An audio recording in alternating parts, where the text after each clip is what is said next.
आप सुन रहे हैं एजी एंटरटेनमेंट की धमाकेदार प्रस्तुति। मोहब्बत का ये सफर आखिरी है, मोहब्बत का ये सफर आखिरी है, ये कागज कलम में गजल आखिरी है। डीजे मैं फिर नहीं मिलूंगा कहीं राज हसनपुर, मैं फिर नहीं मिलूंगा कहीं ढूंढ लेना, तेरे दर्द का ये असर आखिरी है।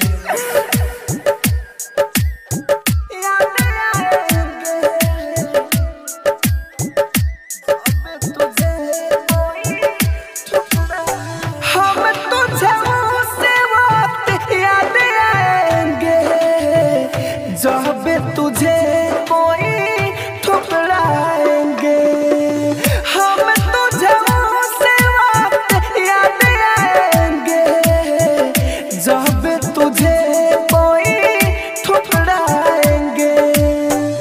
दिल में भी राह कर दूर हो जाए, हर दम तुझे को भी सताएंगे।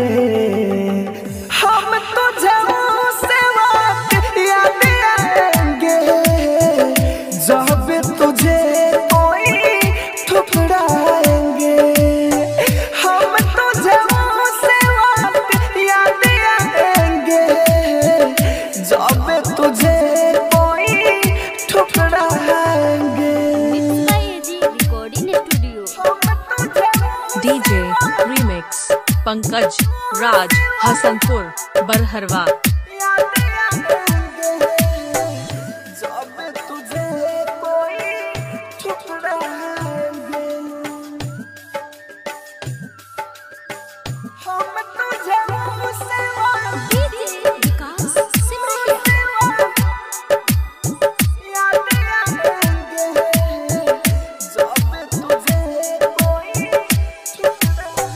मेरी मोहब्बत का महा जाके बनाया, जहाँ जहाँ देखो मैं तुझको ही पाया, तुझको ही पाया।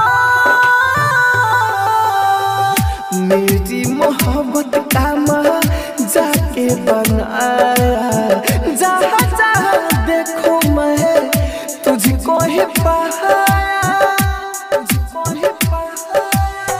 जैसे हम रोते हैं यहाँ पर अकेले, रुआएंगे बतिया याद आएंगे। हम तुझे से वक्त याद आएंगे, जब तुझे कोई ठुकराएंगे। आप सुन रहे हैं एजी एंटरटेनमेंट की धमाकेदार प्रस्तुति।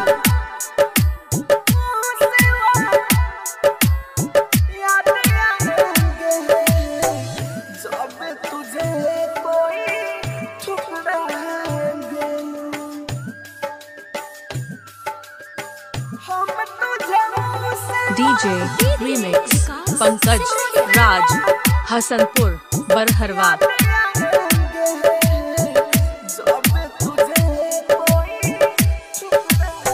राहुल राजधानी जी को दिल में बसा के छोड़ा तूने सारे कसमें खा के,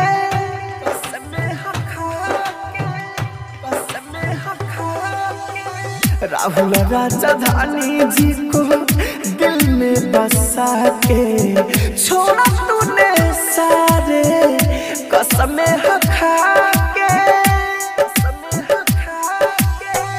अमित आशिक से करके उम्मीद, बाद में भी पछताओगी।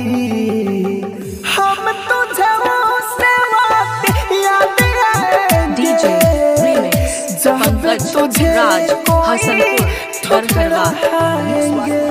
रिकॉर्डिंग स्टूडियो रोशनपुर सपहा।